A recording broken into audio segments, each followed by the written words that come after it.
Hi everyone, it is that time of year. It is the time where I'm going to sit down and talk to you about my favourite books of last year. If you're new here, because I know many of us search for new channels by looking for favourite books of the year. Hello, my name is Jen. I am an author and a book reviewer, and I would love you to subscribe if you like what you see here. I actually haven't counted how many books I have put in this pile of favourites from 2021, but I think it's about 18.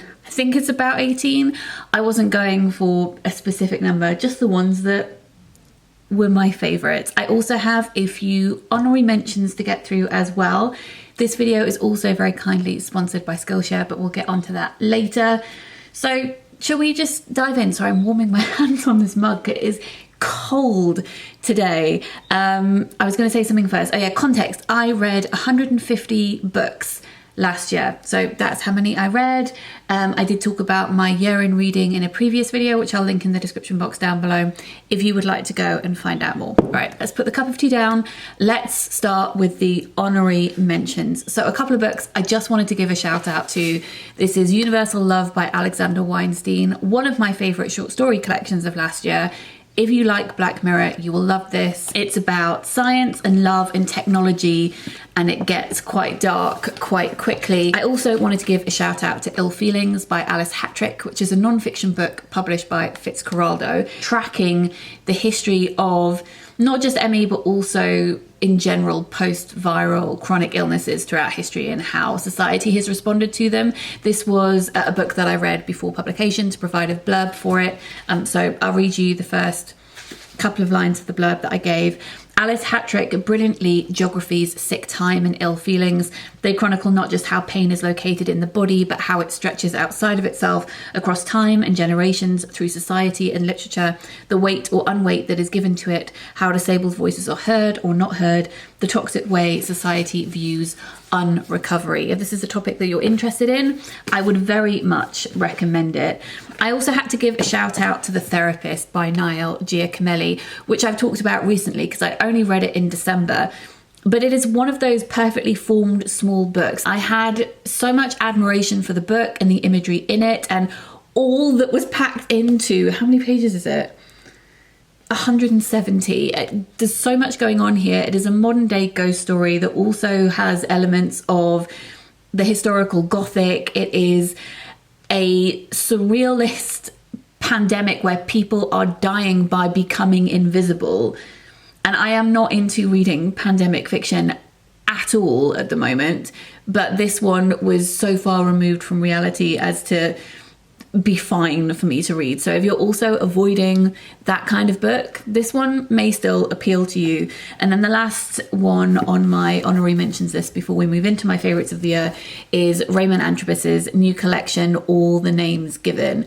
I absolutely adore his first collection, The Perseverance, and this one is great too. As you can see, I have annotated it quite a lot. There's so much to think about here. He tracks the history of his surname Antrobus, which is the Old Norse for thicket or bush, and then transposes that into actual memories of landscapes, talking about trees, but then linking that in with family trees. All the imagery is just, as ever with his work, so wonderful. There are these lines here which kind of sum that up. Sorry, but you know by now that I can't mention trees without every shade of my family appearing and disappearing.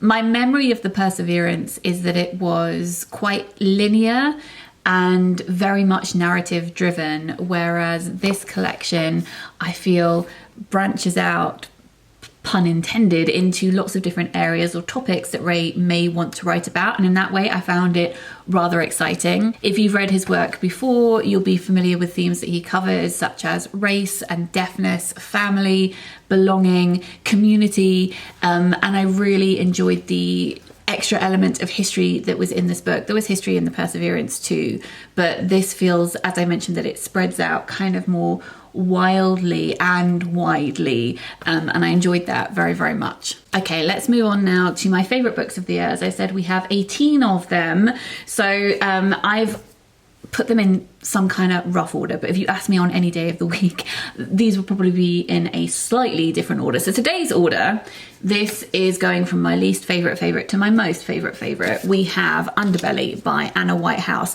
This is actually by Anna and Matt, so it's a husband and wife writing team. This is going to be adapted for TV this year or next year. So if you want to read it before it reaches your screens, then may I recommend. It is about two women, Dylan and Lo, who probably wouldn't ever be friends if it weren't for the fact that their kids become friends at school. So they are forced into each other's lives. It's about class. It is about how they each use social media. It is about the underbelly of the internet, and it is written by authors who use the internet, who understand it. So it has nuance to it, and it's not frustrating by just being very flat and, you know, this is bad, this is good.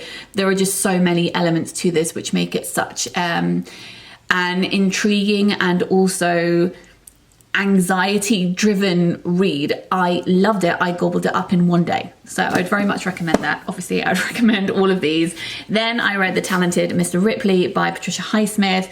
This one was my favourite Highsmith that I read this year. It is a book that's set in the 1950s about a man called Tom, who is requested by the parents of this rich son to go to Europe to rescue this boy, Richard, who is wasting his life away, and they want him to come home and work for their father's company.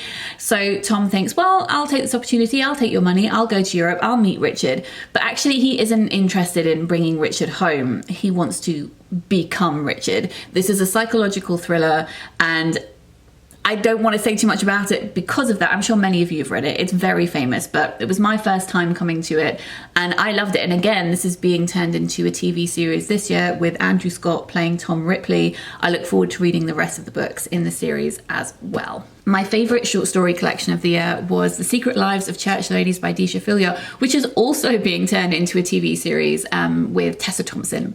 This year or next year, soon. Excited about that.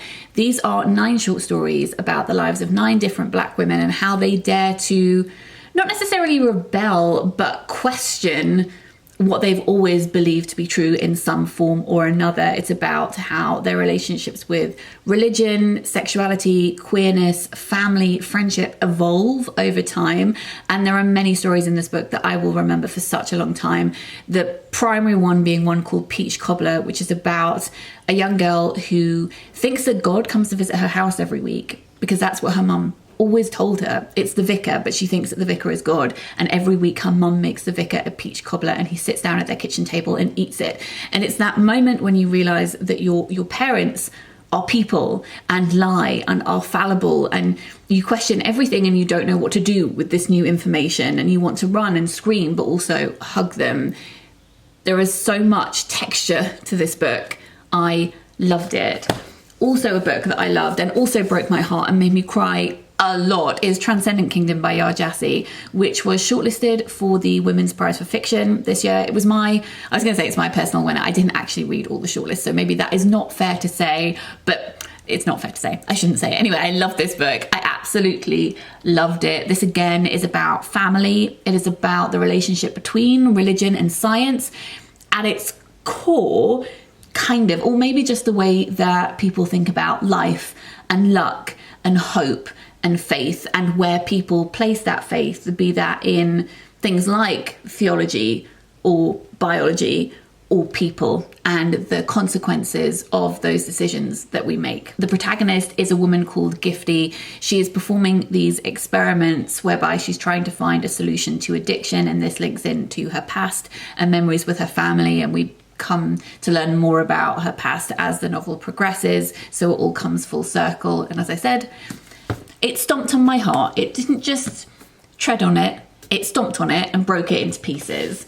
Next on my list is Boy Parts by Eliza Clark. I listened to this one on audio. It's narrated by the author, and the audiobook is a ride. This book in general is a ride. If you enjoy Ottessa Moshfegh's books, and she's going to creep up in a second too, then I think you will really enjoy this too. So this is about a woman called Irina who takes photos of men in compromising positions. So in that respect, it's a little bit like the film of Under the Skin, not the book of Under the Skin because they're very different, but the film of Under the Skin by Scarlett Johansson. So she doesn't take photos of men, but she does lure men off the streets, and they don't end up getting what they think they're going to get.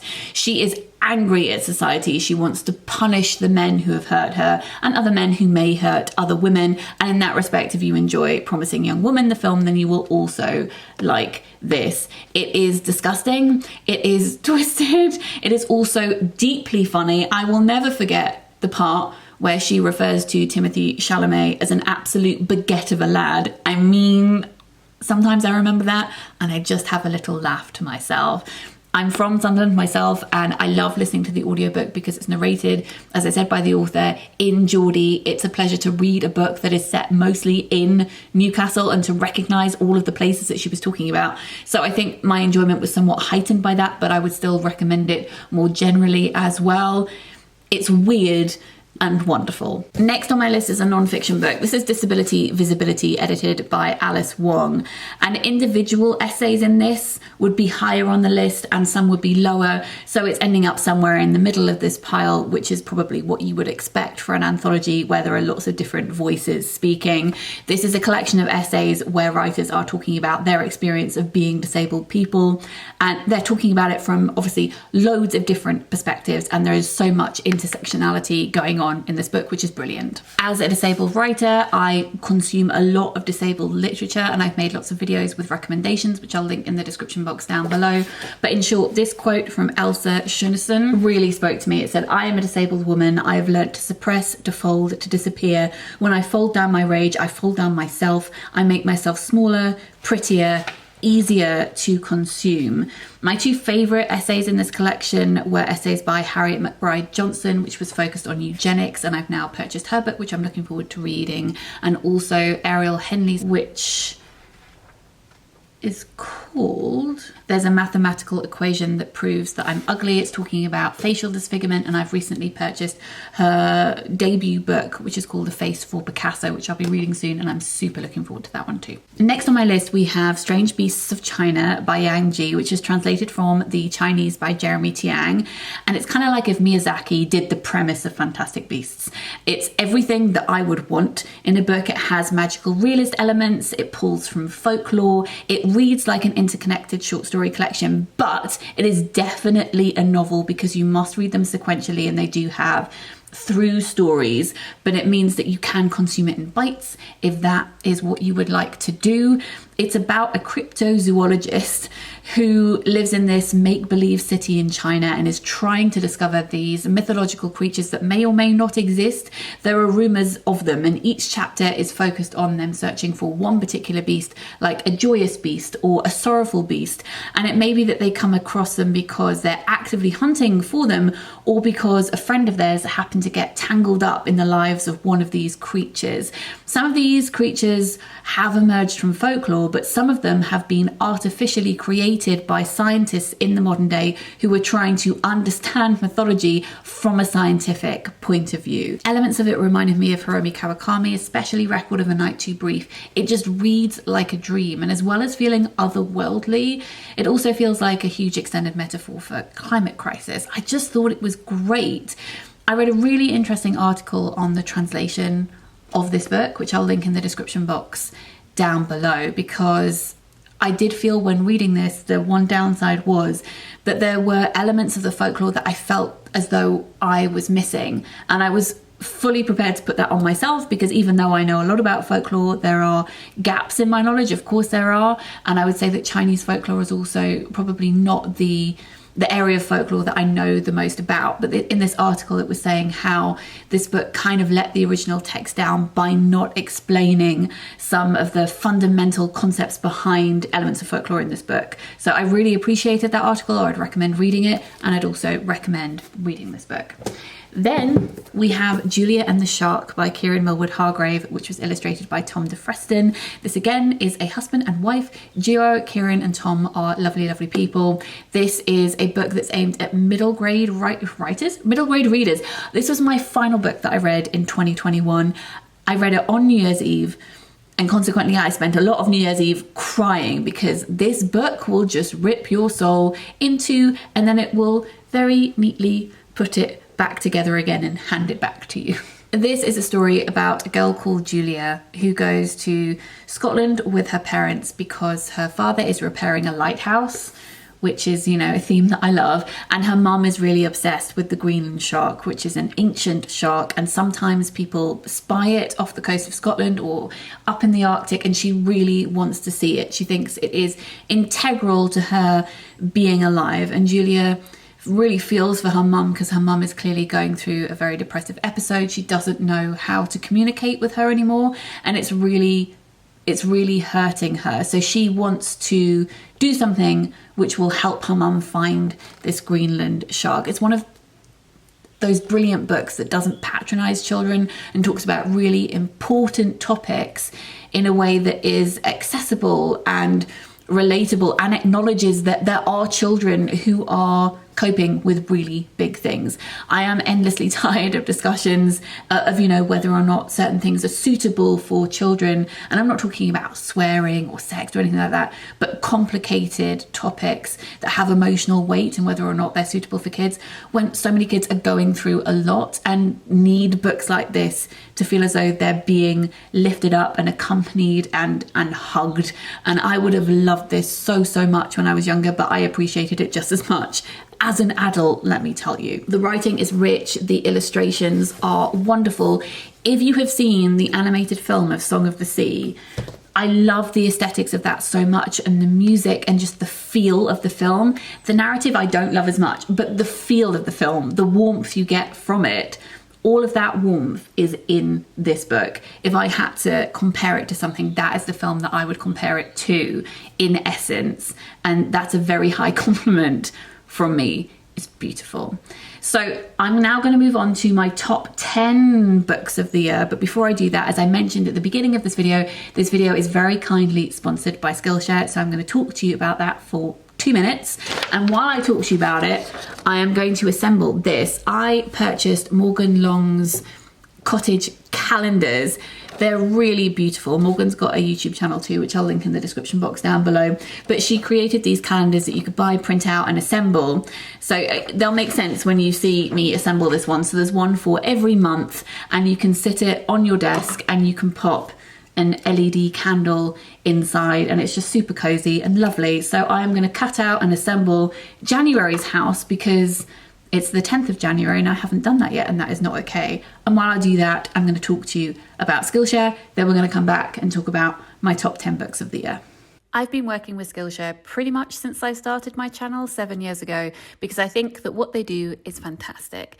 They are an online learning community with tens of thousands of classes on anything you could think of: illustration, writing, interior design, career tips, and things to do for fun as well.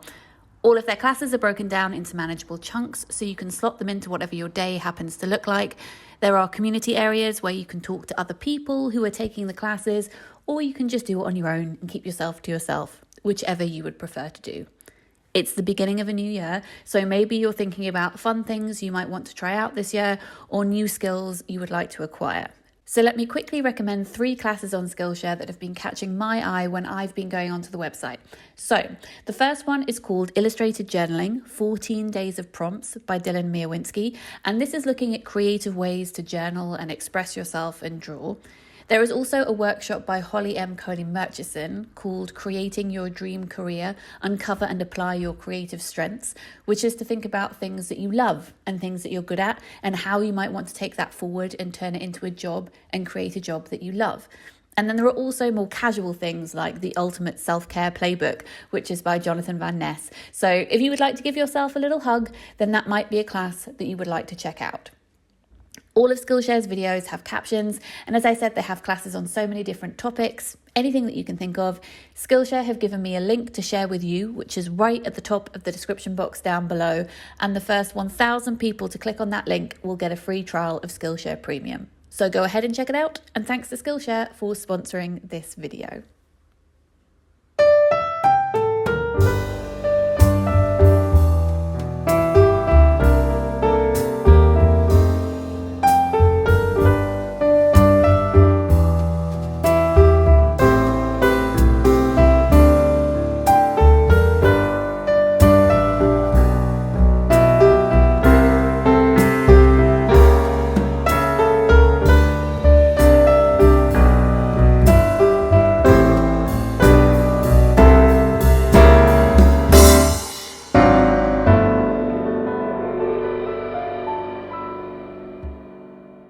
Welcome back. Okay, so book number 10 on my favourites list is a Nicci French book. Now, I'm only picking one book per author for this favourites list, but let me give a quick shout out to Losing You by Nicci French, which is also a standalone book of theirs that I read in 2021 and also loved. So the book that I have chosen ultimately to include in this list is The Red Room, which again is a standalone, and I think it's my favourite standalone by them that I've ever read. I have now read all of their books, and I've made a video talking you through all of the titles, which I'll link in the description box down below. But the reason I think I love this one so much is because it feels like a precursor to the Frida Klein series. There are no characters in this book, I don't think, that are in the Frida Klein books, but the main character, Kit Quinn, feels like a blueprint for Frida that they then went back to and they renamed, and they gave her a slightly different backstory. But I felt a lot of affection towards Kit, who is not a psychotherapist, she is a psychologist, and at the beginning she is attacked by a patient and then she has a facial disfigurement, and I really like how this book handles disfigurement and then re-entering the workplace and society's attitude towards you when you then have a disfigurement.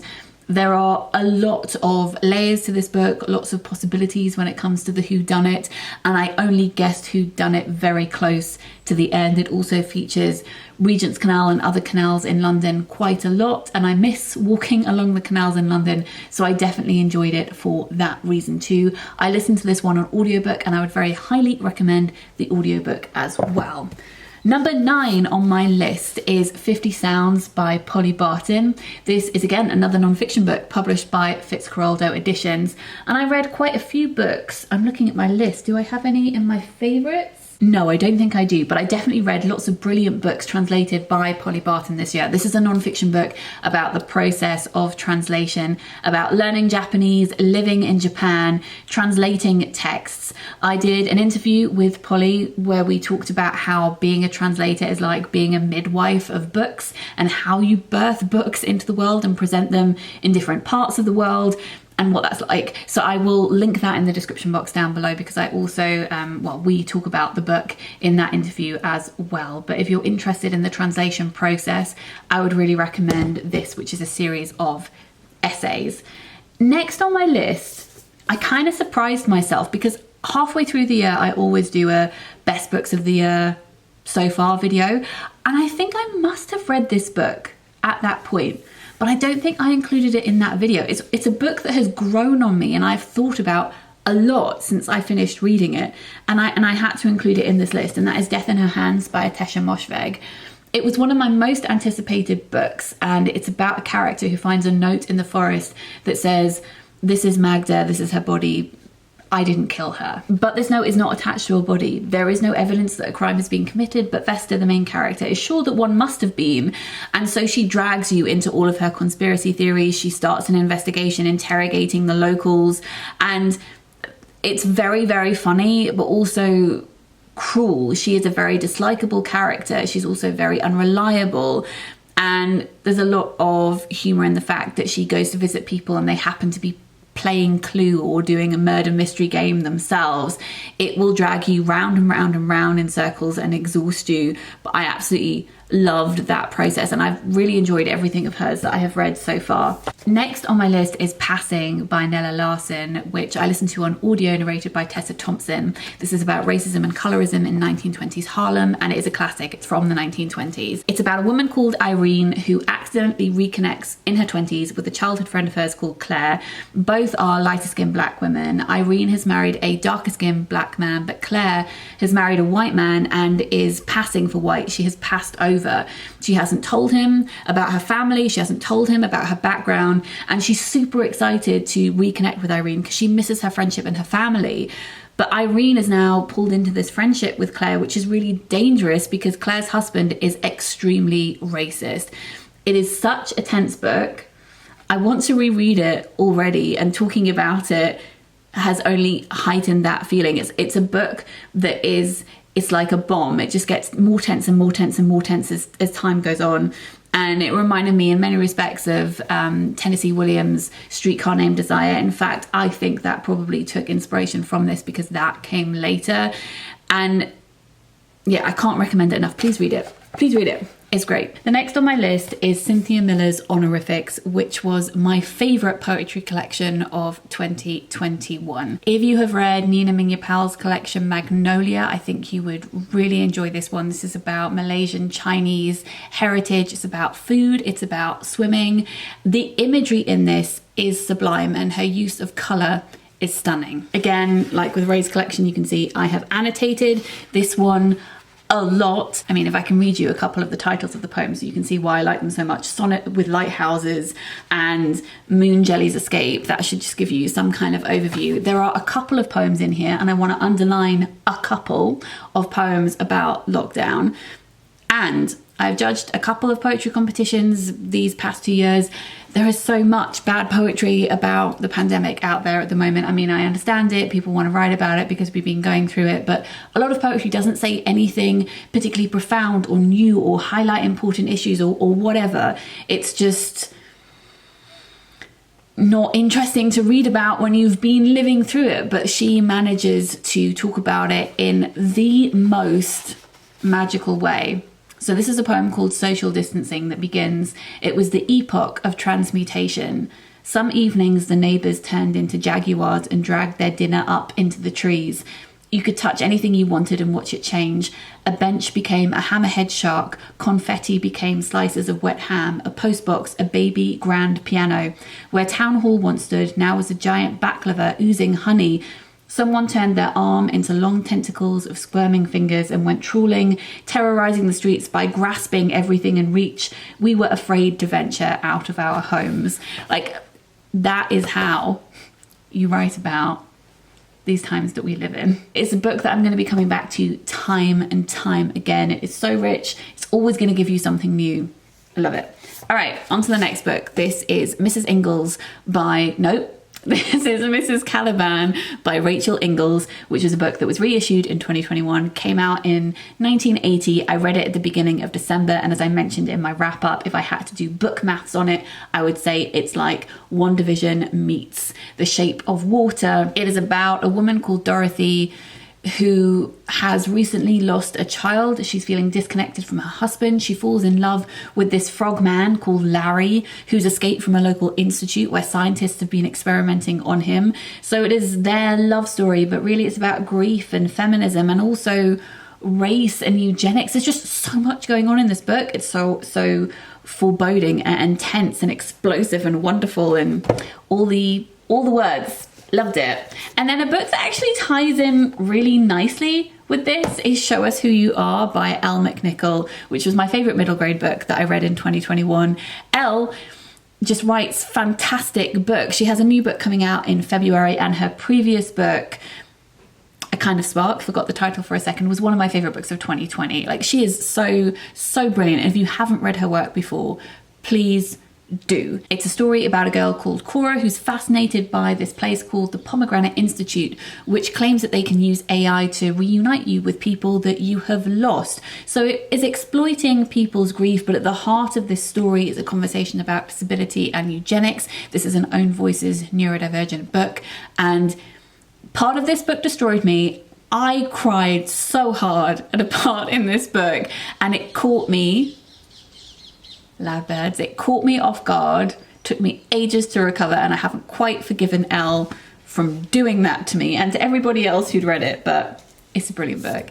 Then at number 3, we have Fingersmith by Sarah Waters. And as I've said recently, because I read this in November, I think it would have been maybe my favourite book of the year if I hadn't seen a film that this is based on before. So I knew some of the plot, and that took a little bit of the enjoyment away from it, because I didn't guess what was going to happen because I knew what was going to happen. I was remembering the film as I was reading this book, but it's still a brilliant book. It is a masterpiece. I think that all authors want to be able to think about character, plot and placing in the way that Sarah Waters does. She pays homage to Dickens in her work. It starts with the main character, Sue Trinder, at a performance of Oliver Twist, but...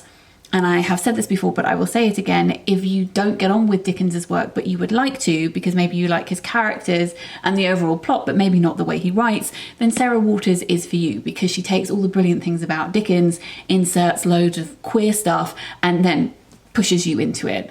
It's like queer Victorian soup. I don't know what that image was, but you're welcome for it. So the main character in this is called Sue Trinder, and she is part of a group of petty thieves, and she's approached one day by a man that everyone calls gentleman, who is gay, who says that he wants to create some kind of heist. He wants to trick a rich woman into marrying him so that he can take her fortune, and will she help him do that? There are so many twists and turns in this book, and if you haven't been spoiled for those twists and turns, they're going to really, really delight you. It's just a really good story.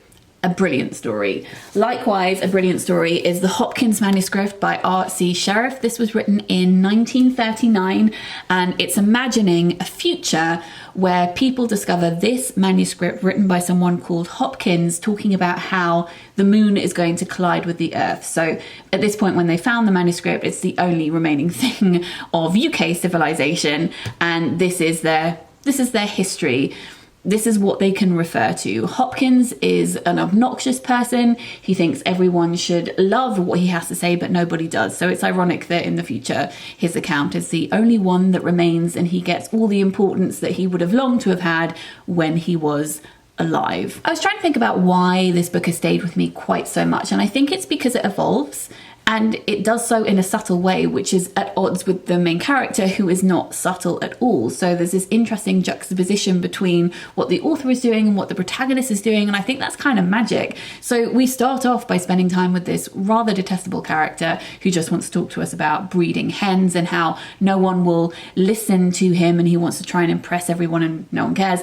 And then it evolves from that into being this terrifying book about that moment before something terrible is going to happen, and living in this in-between space, and it's so tense. And then after that becomes a discussion on colonialism and climate change. And I suppose it's not surprising, really, because this was written in 1939 on the cusp of the Second World War, where there was so much tension in Europe and countries coming to loggerheads and fighting and wanting territory and nationalism rising and all of these really terrifying things. So this is a book about that, but in a metaphorical way where worlds physically collide. So I think there's just loads going on here, and I really, really appreciated it. Good old Persephone, giving us the old classics that we want to read. And then my favourite book of the year, I think, is this one. In years gone by, I've had definite standout, this is my book of the year. And I think this is my book of the year this year. I don't know, just all of the ones in my top 10 are brilliant. And as I said, they can chop and change, and you could put them in various different orders. But today, I'm going to say that this one is my favourite book of 2021. So this is Mrs. March by Virginia Fito. And I think I'm putting this one here because I've thought about it the most. It's the book I would like to go reread, highlight, underline, write an essay about. There are so many comparisons to Jane Eyre in here. I think you could write a really interesting paper on the similarities between this and Ottessa Moshfegh's work. It also reminded me of Meg Wallace's book, The Wife. It's just got a lot in here to dissect. So this is a book about Mrs. March, who is a woman whose husband writes books, and she stopped reading them because he doesn't really pay her attention, so she doesn't really want to pay his books that much attention. His books are like his mistresses, and she distances herself from them. But then one day she goes to a bakery, and the person behind the counter says, "How do you feel about the fact that your husband based his main character in his new book on you?" And she's appalled because she hasn't read the book, but she knows that the main character is terrible and shouldn't be liked. So she's really suspicious. She doesn't know if this woman is trying to antagonize her or whether this is true. She doesn't know why her husband would have thought this way about her, because she tries so hard to present herself in a very fixed format to the rest of the world. Lots of, Stepford Wives, Desperate Housewives stuff going on in here. It's set in the 1950s. And so she, like with Death in Her Hands, decides to conduct this investigation to find out why her husband thinks this way about her and what else he might be getting up to if indeed his books are like his mistresses. So she suspects him of having lots of affairs. She starts trying to work out if crimes have occurred and whether or not he may have been part of them. And it's this descent into the most unreliable narrator that I have experienced in a while. It is dark. It is hilarious in places, but also really unnerving and terrifying. We really get into her psyche, and I adored it. I will link the reading vlog where I read this book in the description box down below if you would like to go and listen to my thoughts almost in real time as I read this book. So this, I'm going to say, was my favourite book of 2021. And again, this one is also being made into a film starring Elizabeth Moss. So quite a few adaptations coming up in the next year or so. So those were my favourite books of 2021. I would love to know if you have read any of these, or if you would like to share your favourite books of the year in a comment down below. I would love to hear about them, please. I will link Skillshare at the top of the description box down below. Thanks again to them for sponsoring this video. I hope that you're all doing okay. If you're new to this channel, please do subscribe, and I will see you all very soon for a new video. Sending love. Bye.